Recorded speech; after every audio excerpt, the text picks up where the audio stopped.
Notable en Côte d'Ivoire, inauguration du château d'eau de Tafiré par le Premier ministre ivoirien Amadou Gon Coulibaly. Un projet qui s'inscrit dans le cadre du programme Eau pour tous. Il est estimé à un coût global de 20 milliards de francs CFA. Les détails tout de suite dans cette édition. Et puis, nous parlerons d'innovation agricole. Le projet de banane dessert présenté à Oundoussi. Un projet financé par l'Union européenne et la Société d'études et de développement de la culture bananière. Bonsoir à tous, mesdames, messieurs, bienvenue au carrefour de l'information économique sur Business N4 Africa. Dans le cadre du programme Eau pour tous, le gouvernement ivoirien sera sur tous les fronts en ce mois de juillet pour la remise éclatée de 21 châteaux d'eau d'un coût global de 20 milliards de francs CFA aux populations semi-urbaines.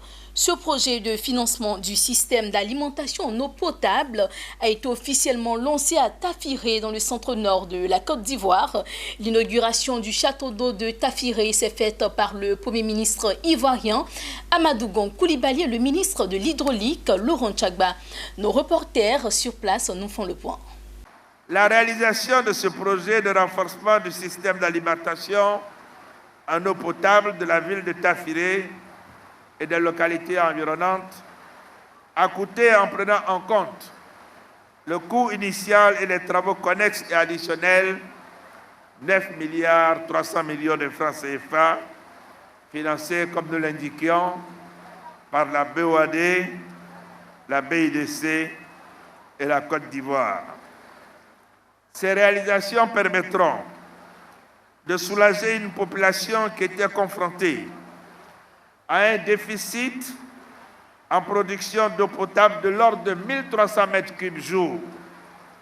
En effet, la production ici n'était que de 72 m3 jour, alors que les besoins étaient de 1373 m3 jour, soit un déficit de près de 95%. Aujourd'hui, ce cauchemar est terminé. Les 51 400 personnes qui sont touchées par le projet auront à partir de maintenant de l'eau potable.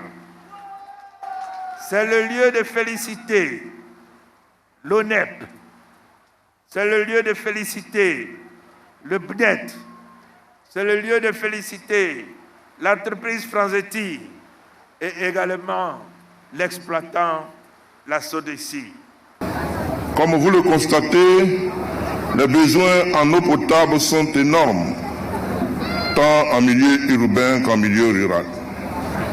C'est pourquoi le programme Eau pour tous, cher à son Excellence Monsieur le Président de la République, a été initié pour venir en secours de ce que nous réalisons aujourd'hui, pour permettre d'ici l'an 2020 la construction de 200 systèmes d'hydraulique urbaine, la réhabilitation de 21 000 pompes à motricité humaine sur toute l'étendue du territoire national.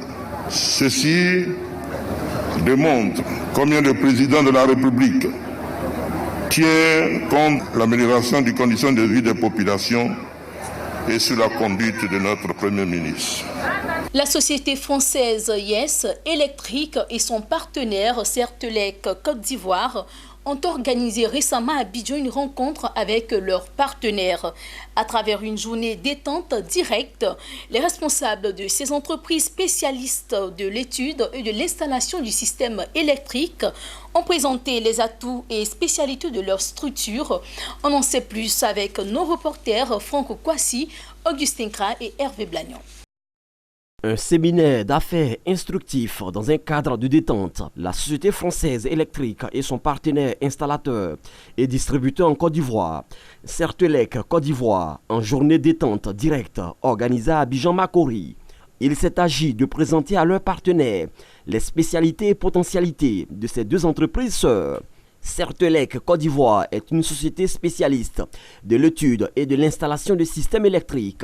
À ce titre, la société commercialise, effectue l'entretien, la maintenance et la réparation des systèmes électriques résidentiels, industriels et de précision, Elle est présente dans le secteur de l'électricité et du génie climatique depuis une dizaine d'années. Des installateurs, on instant tout ce qui est appareillage électrique, résidentiel et dans les usines aussi, d'accord. Et puis bon, cette journée détente, c'était de montrer aux autres entreprises de l'installation électrique, au-delà de tout ce que nous faisons, nous avons ajouté comment on appelle, la vente du matériel électrique. Parce que nous avons noué un partenariat avec la société Yes Electric, qui est une société française. Des échanges enrichissants ont permis d'éclairer l'assistance sur le génie et le professionnalisme de ces deux entités. Souris, disponibilité, partage et même animation commerciale font partie de la politique de l'entreprise mère de services, solutions et stock, d'où ce séminaire détente. Aujourd'hui, voilà, on veut vraiment créer un lien de partenariat avec tous les partenaires qu'on a, d'accord, et pour pouvoir travailler ensemble et faire un développement ensemble. L'entreprise Certelec Côte d'Ivoire envisage s'implanter également dans les villes de l'intérieur du pays. Quant à Yes Electric, elle est présente dans 5 pays européens avec plus de 500 agences pour un chiffre d'affaires de 1,3 milliard d'euros en 2018. 19 collaborateurs des experts en automobile ont reçu leur attestation de fin de formation. Plusieurs mois durant, ils ont suivi une formation de 5 modules en droit, une formation octroyée par l'Université Félix Houphouët-Boigny d'Abidjan pour renforcer leurs capacités en matière d'expertise en automobile. La rencontre s'est tenue au siège de l'ASACI. On en sait plus avec Mondésir Nascimento et Tima Traoré. On les appelle experts en automobile. Leur rôle souvent méconnu est autant plus important car ils ont entre autres responsabilités de conseiller les juges en cas d'accident de circulation, de diagnostiquer les véhicules en ce qui concerne les prestations assurantielles.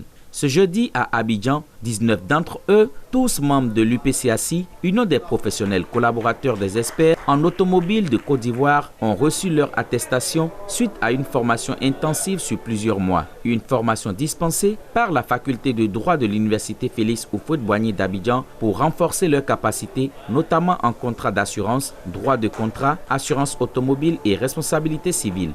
Les collaborateurs d'experts en automobile de Côte d'Ivoire, face aux défis des évolutions technologiques et aux innovations dans le domaine de l'automobile, ont décidé de créer l'Union professionnelle des collaborateurs d'experts en automobile qui a vu le jour en 2014.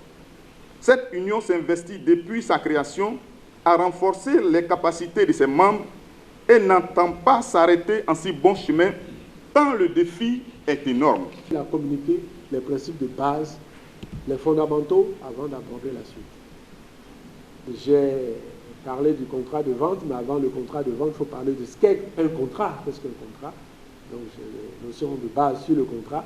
Après le contrat de vente, et plus spécifiquement la vente automobile, la vente de véhicules neufs, la vente de véhicules d'occasion, les questions de garantie, de responsabilité, les rapports avec le concessionnaire. Ensuite, l'autre pan de cette formation me concernant, à porter sur la responsabilité civile. Au nombre des institutions présentes à la cérémonie de remise d'attestation, l'ASACI, la fêtière des assureurs de Côte d'Ivoire, et la CIEAMI, la Chambre des experts en automobile et matériel industriel, représentée par leurs responsables. Tous ont congratulé les impétrants. Ils ont ensuite invité cette promotion d'experts à contribuer au rayonnement de leur métier dans un contexte de mutation et d'exigence constante en matière d'assurance et d'automobile. Comme Cissé Mameri, ils sont 18 autres jeunes, fiers d'avoir glané ces formations qui leur permettront de répondre efficacement aux problèmes de l'automobile en Côte d'Ivoire.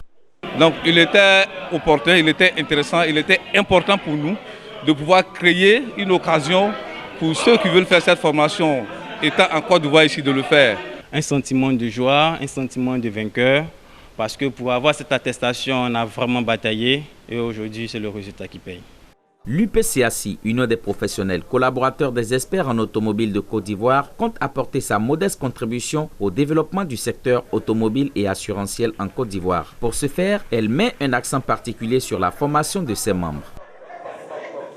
Parlons Parlons d'éducation à présent. Engagé dans la promotion de l'excellence, le groupe scolaire Azito OEM a célébré et honoré les meilleurs élèves et encadreurs lors de la 4e édition de sa traditionnelle journée de l'excellence. Ce sont au total 400 élèves et encadreurs qui ont reçu le prix d'excellence de la Direction générale de l'éducation nationale de l'enseignement technique et de la formation professionnelle Abidjan 3. Le commentaire de Lucence Bokoa.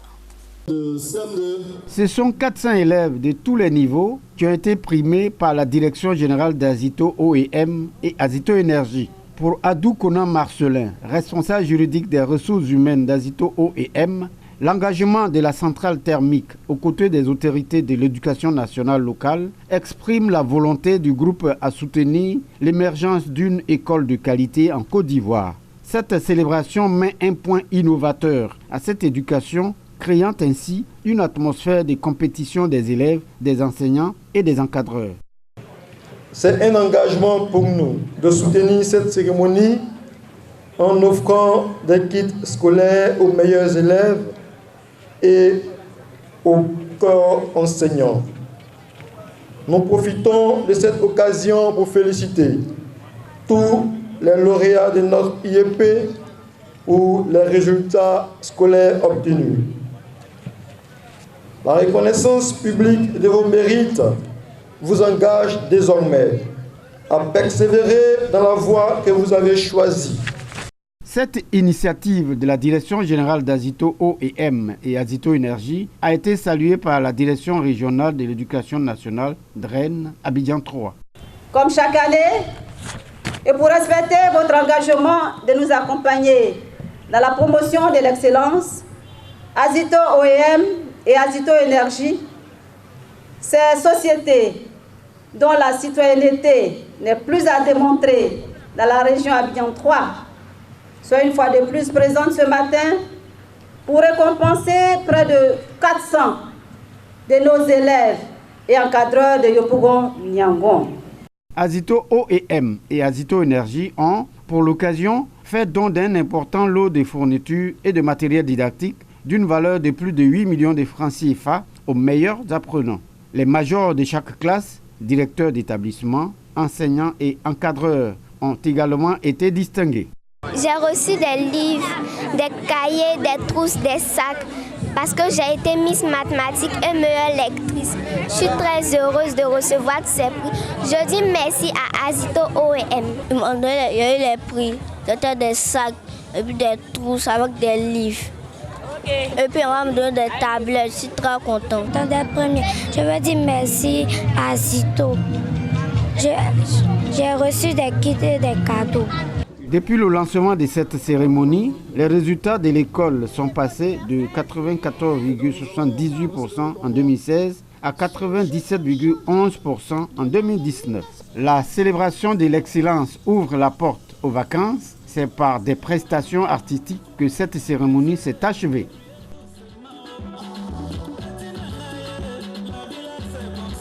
Ils sont 15 jeunes colons ivoiriens à retrouver la Côte d'Ivoire après 15 jours passés à Trélazé en France. Ces adolescents ont séjourné en France dans le cadre des colonies de vacances. L'objectif recherché de ce séjour français des élèves ivoiriens est de consolider les relations franco-ivoiriennes. Les détails avec Lucence Bokoa et Tima Traoré. Renforcer les rapports entre la France et la Côte d'Ivoire, mais surtout consolider la coopération qui lie les deux pays. Telle est la quintessence des propos du consul général de France en Côte d'Ivoire, Laurent Souquier. C'était lors de la cérémonie officielle du retour de 15 jeunes Ivoiriens après 15 jours de colonie de vacances à Trélazé en France. Soutenant le diplomate français, le deuxième adjoint au maire des Port-Boué, Miezan Anoudjouaka, a quant à lui rappelé les bonnes relations entre les deux pays. La projection du film du 10 séjours des colons ivoiriens en France et la restitution des documents administratifs des adolescents ont meublé la cérémonie. Pour les initiateurs de ces colonies de vacances, des avancées notables sont à l'actif des différents acteurs. Au cours de ce séjour, j'étais donc un encadreur et mon rôle à moi était donc de pouvoir permettre aux enfants de se rendre sur les différents lieux, sur les sites de visite et de surtout permettre à ce que les enfants puissent effectuer les activités de façon fluide. Je peux affirmer haut et fort que les enfants que vous avez vus tout à l'heure, les 16 enfants, ont passé un agréable séjour. Eux-mêmes, ils l'ont dit. Nous avons été témoins. Nous avons passé 15 jours extraordinaires, inoubliables dans cette ville de Trélazé en France. Nous avons également eu l'occasion, la chance de tomber sur une commune accueillante, très accueillante, qui promet beaucoup de choses. Satisfaits de leur séjour des Trésaliers en France, les jeunes colons disent avoir beaucoup appris. Là-bas, j'ai vu la Tour Eiffel à Paris, j'ai visité un peu Paris, les Champs-Élysées. Je suis partie dans différents parcs, j'ai visité aussi différentes retraites. Je suis partie en France pour connaître leur culture, pour savoir comment ils vivent, comment ils se développent là-bas. J'ai découvert beaucoup d'amis, on échange des contacts ensemble avec Internet. De par cette colonie de vacances des jeunes de Port-Bouët, la coopération entre la Côte d'Ivoire et la France va certainement connaître un nouveau pan dans les relations entre les collectivités locales des deux pays. Nous l'avions annoncé dans les titres, il est le modèle d'intégration des planteurs villageois dans la filière banane. Le projet de création de 200 hectares de plantations villageoises de bananes dessert a été présenté dans un village dans la localité de Oundoussi. Financé par l'Union européenne et la SCB, Société d'études et de développement de la culture bananière. Ce modèle d'intégration des planteurs villageois dans la filière banane vise à relancer les plantations villageoises de la banane dessert. Plus de détails avec Charles Kouakou et Hervé Blagnon. Assurer la pérennité de la banane dessert est un objectif qui tient à cœur la SCB, Société d'études et de développement de la culture bananière. La création de 200 hectares de plantations villageoises de bananes dessert dans le village de Kanyanyasue Nyanda en est une illustration parfaite. L'intérêt pour la SCB de développer de tels projets, c'est d'assurer l'avenir de la banane locale, production locale africaine. Car nous, on produit de la banane sur 4000 hectares, mais de développer des petites plantations avec des petits planteurs, c'est pour nous assurer la pérennité du savoir-faire et puis le développement plus rapide de la production de bananes, car il y a encore un marché pour la banane en Europe ou en sous-région. Je rappelle qu'il y a 350 millions d'habitants en Afrique de l'Ouest et que c'est un vrai marché pour la banane de demain et que tous ces producteurs de taille moyenne, de petite taille, 20 hectares, sont l'avenir de la production de la banane africaine pour demain, dessert. Au cours de la cérémonie de présentation du modèle d'intégration des planteurs villageois dans la filière banane, la directrice des relations extérieures de la SCB a indiqué les résultats de ce projet.